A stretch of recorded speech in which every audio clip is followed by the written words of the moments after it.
Question is regarding an authentic hadith where it states that we must treat our women kindly, and that women are made from a crooked part of the rib. What does it mean? Are women crooked? The hadith talks about the origin of the creation of women. So when one asks what the origin of creation of Adam, we would say clay or dust. He was created from the earth. While Eve or Hawa was created from the left rib of Adam, and that's why they say in the human body the left ribs is missing one.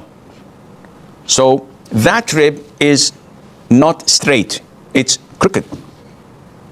The Prophet explained to us that women are created from such a rib. And being crooked, meaning that it's not straight, it has a peak and it has low points. Scholars say that the peak is how compassionate and loving and caring towards her children a woman can be. And a man could never reach that stage ever. So this is not criticizing women. Rather, it is a description of how they were created initially. And this is why some say that men are from Venus and women are from Mars, or the opposite. Meaning, though they're human beings, but their nature is totally different. So men are usually unemotional. They're not good in expressing their feelings. They don't like to talk a lot. They don't like nagging. And they're very meticulous when it comes to small things. And they're usually interrogating over everything that happens and remind people. Women, on the other hand, are emotional. They're compassionate. They're full of love. They're full of emotions. And this may, at times, hinder and jeopardize their decision making. And that's why they need to take advice.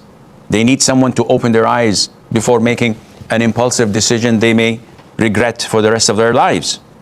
And this is probably why Allah placed divorce in the hand of men.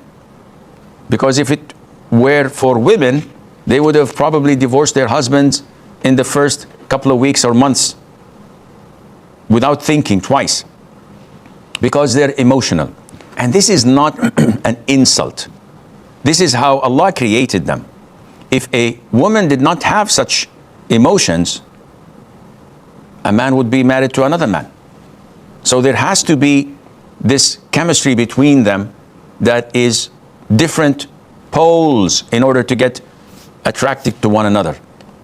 Because if it's the same a positive, it would not have worked. So the hadith is telling us to care and to be aware of a woman's nature so that you cater for that nature. A man should not scrutinize his wife. Why did you do this? Why didn't you do that? Didn't I tell you so many times? And he keeps on keeping an eye on whatever fault she does. This is not a good thing to do. He says, no, I want to teach her, Sheikh. I want to fix her. Fixing her is trying to straighten this crooked rib. And it cannot be fixed. If you try to fix it, it will break. And that's a metaphor for divorcing her. So the best thing for you is to keep her as she is, tolerate her flaws and shortcomings, and enjoy her as she comes. But this is providing that she does not cross the red line and commits sins and haram, because this is not something that we can tolerate, and Allah knows best. And this doesn't mean that a man does not have flaws and shortcomings. Oh no, they're full of that. Yet the Prophet is addressing the men because they're the guardian, and he's telling them about what they may overlook in their spouse's character so that they can cater for it. He did not say that men are, mashallah, fair and just and reasonable and logical and blah, blah, blah. No, we know that men can be even worse. But he was addressing a specific issue because The men are the leaders, and they're the guardians, and they're the captains of the ship who should know about what's going on in their houses. A